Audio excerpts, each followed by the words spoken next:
ما هتعرف شي من شي. في اشياء مش عم بفهمها بقى. انا بعرف الانظمه العربيه بدها تصفي المقاومه والحركه الوطنيه.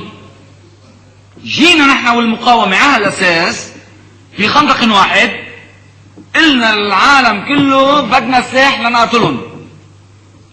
اجوا هن اعطونا سلاح. شو هيدا؟ كيف هالشغله؟ طيب اخذنا سلاح، جينا نزلنا في خندق واحد لنقاتلهم. اجوا قعدوا معنا بالخندق،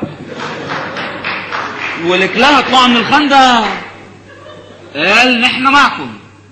يعني شو بدك تقول لهم؟ مثل اللي بيصير ما لك عين. ومنه تعا فكر انه بيساعدونا.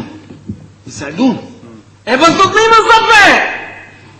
طيب وليش تقبلوا السلاح منهم؟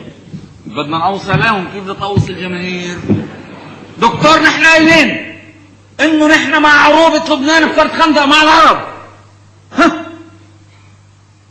مظبوط.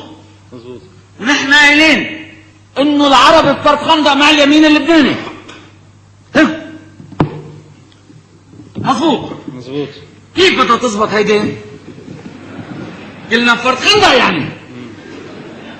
كلنا بفرد خندق يعني.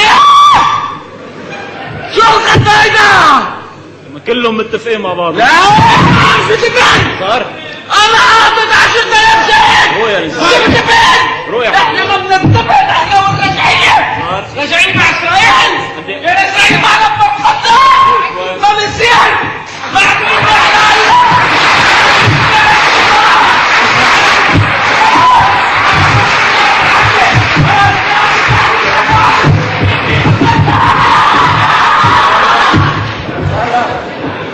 لا يا عم حكيم.